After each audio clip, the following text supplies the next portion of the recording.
सारे साथी बैठ गए।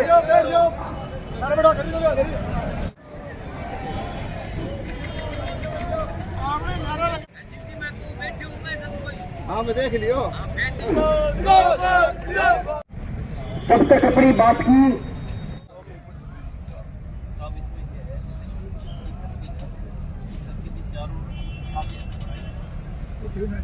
वो यूं करता है, वो पानी आपका सारा आके बीच में आएगा, आके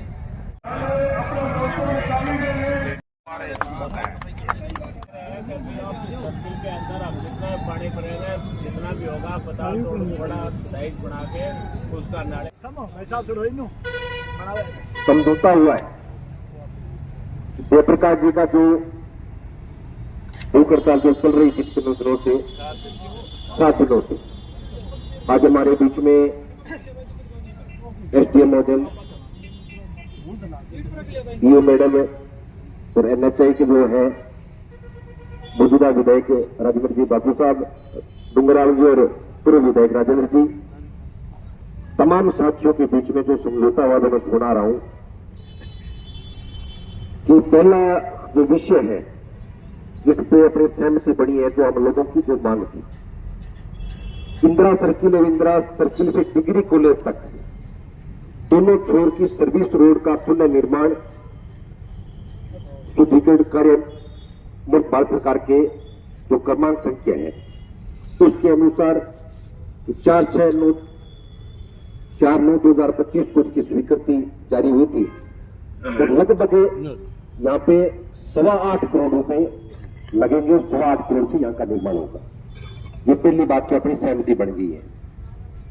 और जब तक कार्य पूर्ण नहीं होगा तब तक ये कार्य जारी रहेगा। उसकी जो गाइडलाइन है, जो टाइम लिमिट है, वो है मार्च 2026 तक सारा काम पूर्ण कर दिया जाएगा, लगभग 8.25 करोड़ रुपए की लागत से। सर्विस रोड और सीसी निर्माण का कार्य दिनांक 1/12/2025 से आज प्रारंभ कर दिया गया। मशीनें वगैरह लगा दी गई है। हम भी इस धरने के बाद में वहां पर देख के आएंगे। तो जो निरंतर जारी रहेगा, यानी मार्च तो फिर एक अपनी समस्या जो आ रही थी कि पानी की निकासी कैसे होगी।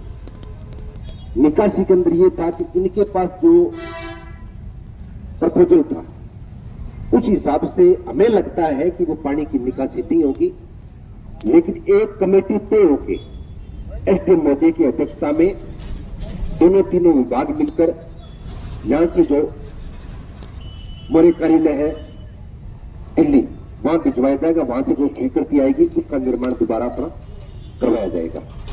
ये तीनों जो बात थी, इस बातों पे अपनी सहमति हो गई है।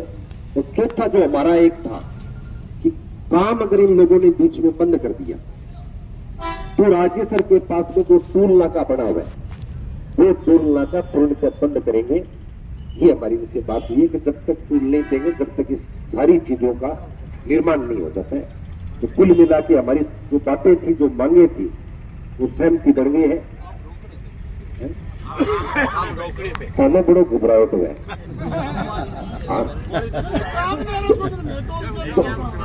ये काम हमारे जेपी गिल्ला साहब का आंदोलन चल रहा था और ये एक बहुत बड़ी चीज।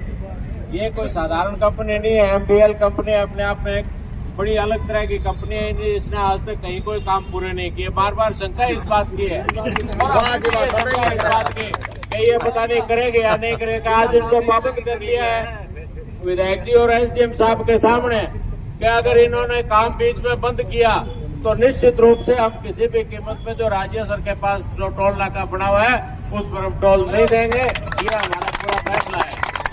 लेकिन हमें उम्मीद है कि शायद ये सारा काम पूरा, और जिस तरह से माननीय एसडीएम साहब भी लगे हुए हैं, बहुत जोर शोर से लगातार 6-7 दिन से प्रयास कर रहे हैं। माननीय विधायक जी का तो आशीर्वाद है ही है, सब साथियों का, जितने संगठन है, जितने भी अपने यहाँ की जितनी संस्थाएं हैं, उन सब में इतना बड़ा सहयोग दिया।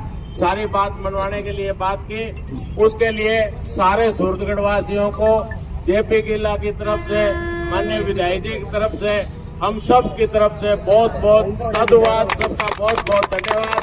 हमें माननीय का प्रयास करते रहे। शरीर का ध्यान रखो, ये ध्यान रखो, लेकिन आप अपनी मांग पर अडिग रहे और आज आपकी मांग की अडिगता का ही परिणाम है कि आज चक्का जाम होने के बाद प्रशासन ने हमारे साथ जो बातचीत की है और बातचीत के अंदर सारे के सारे कार्यकर्ता पदाधिकारियों के साथ बातचीत होने के बाद सहमति बनी है।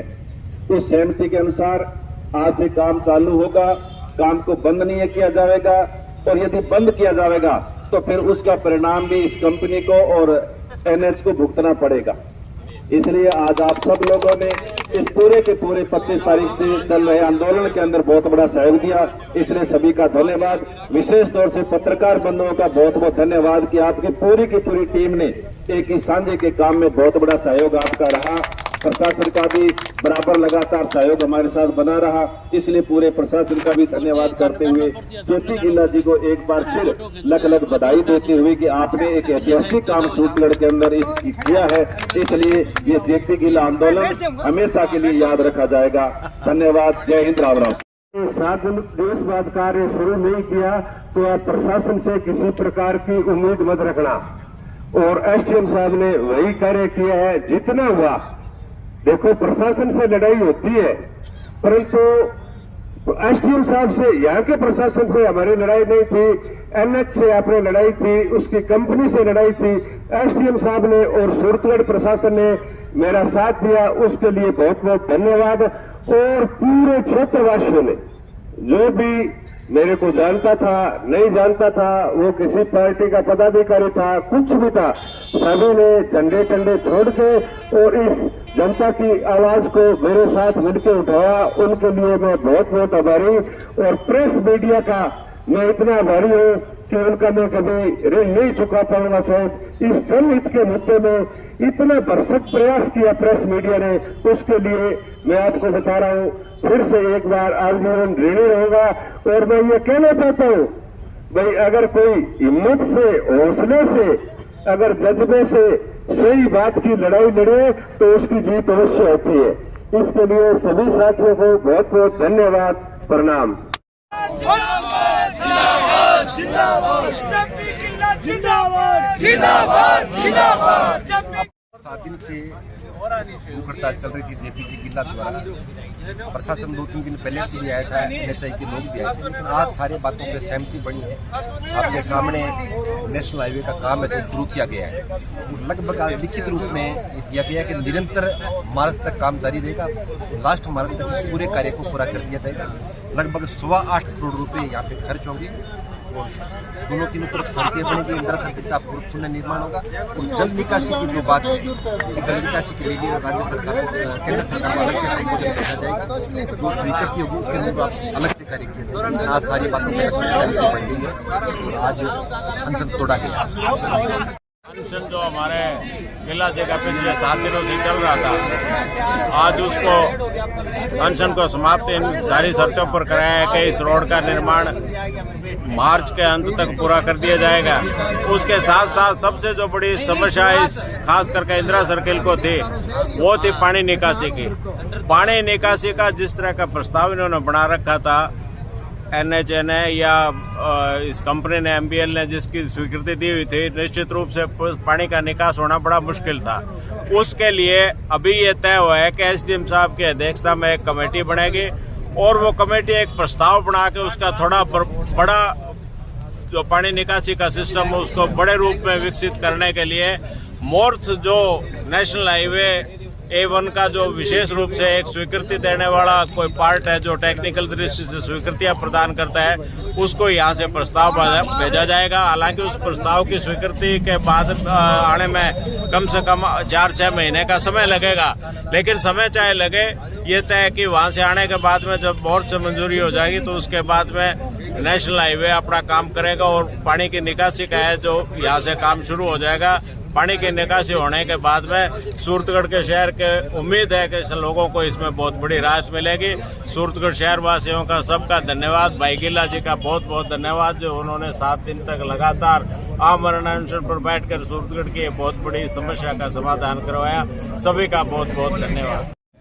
देखो, पिछली 25 तारीख से जेपी गिल्ला जी आंदोलनरत थे, आमरण अनशन पर थे, भूख हड़ताल पर थे और आज प्रशासन ने वार्ता की है। वार्ता के बाद लिखित में एक्शन जो NH है उन्होंने लिखित में आश्वासन दिया है।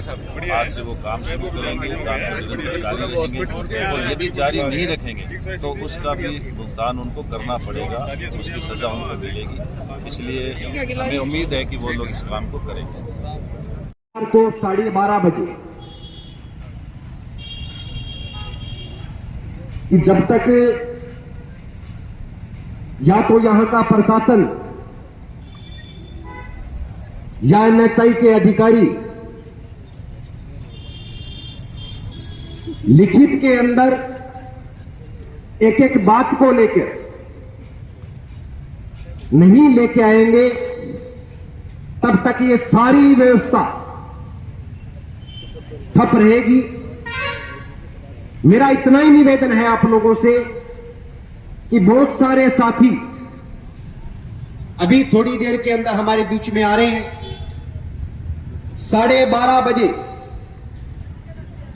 12:30 बजे नौजवानों से कहना चाहता हूं कि तीनों चारों तरफ जो सड़कें हैं, बैरिकेड से, पत्थरों से, गाड़ियों से, ट्रैक्टर ट्रॉलियों से सारे रास्ते बंद करेंगे।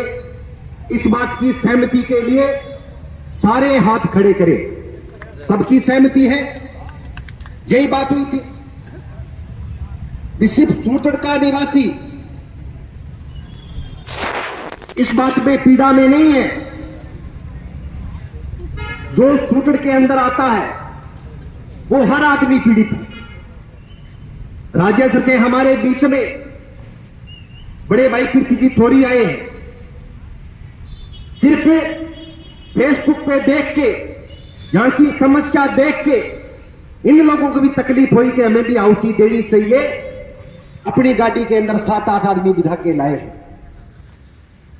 भाई सर से बगैर किसी स्वार्थ के हमारे बीच में भूख हड़ताल पर बैठे हमारे बहुत ही सम्मानीय JP गिल्ला साहब, सबसे पहले तो हम आपको आश्वस्त करना चाहते हैं कि जिस तरह से पहले दिन से ही सभी संस्थाएं सूरतगढ़ शहर के आसपास के क्षेत्र की आपके समर्थन में आई होगी। ये भूख हड़ताल का मसला है, ये कोई साधारण बात नहीं है। इसमें हमारे एक संघर्षशील साथी का जीवन दांव पर लगा हुआ है। आप समझ सकते हैं इस बात के, अगर एक टाइम का भी हम खाना नहीं खाएं, एक टाइम चाय पीने में भी थोड़ा लेट हो जाए तो मन में एक अजीब तरह की गड़बड़ी होने लग जाती है। हमारे बीच में और सिर्फ और हमारे हितों के लिए, सूरतगढ़ शहर के हितों के लिए जो आज भूख हड़ताल पर बैठे हैं, निश्चित रूप से मैं पूरे शहर की तरफ से, हम सब की तरफ से उनको बहुत बहुत साधुवाद देता हूं, उनका बहुत बहुत धन्यवाद करता हूं इस बात के लिए कि उन्होंने इतना एक संघर्षशील कदम उठाया। साथियों, भाई राकेश जी ने बता दिया आपको, अब ये बातों से ज्यादा लंबा चलने वाला काम नहीं है। इस लड़ाई को हमने अब आर पार की लड़ाई के रूप में बदलना है। बातें करने से कभी कोई कुछ नहीं होता। ना प्रशासन ने कभी अपने ठीक ढंग से बात की है। जब भी कोई आंदोलन होता है तो उसमें अनेकों अनेक तरह के वायदे होते हैं, अनेकों अनेक तरह के आश्वासन दिए जाते हैं, लेकिन वो बात सिरे जब तक नहीं चढ़ती, जब तक आप आंदोलन को एक अलग तरह का रूप नहीं देते, उस मोड़ देने की जरूरत है। आज भी जिस तरह से राकेश जी ने बताया, आज हम सारे साथी आधे घंटा 20 मिनट और इंतजार करते हैं, और हमने जो ये मशीन लगा रखी है वो भी हम देख के आए थे। वहां सड़क पर उन्होंने थोड़ा बहुत काम शुरू जरूर किया है सर्विस लाइन पर, लेकिन इसके साथ साथ ये भी तो आवश्यक हो कि भविष्य में इसका क्या स्वरूप होगा, क्योंकि हमने बहुत बहुत लंबी चौड़ी बातें पहले सहन कर ली। लगातार 7 साल से हम सहन कर रहे हैं। शुरू में 19-20 के अंदर भी हमने इस सड़क को बंद करने की कोशिश की थी। भाई राकेश जी, सब हम सारे साथी थे, उस वक्त भी हमारे बद्री जी भी हमारे बीच में बैठे हैं, ये भी हमारे साथ बैठे थे। जब पुलिस के लोग आए हमें वहां से खड़ा करने के लिए, तो बद्री जी ने कहा मैं तो इस ट्रक के नीचे आके मरूंगा। तो यहाँ के सीआई तो उन्होंने कहा अरे भाई साहब इनको मनाओ, ये बुजुर्ग आदमी है ट्रक के नीचे आके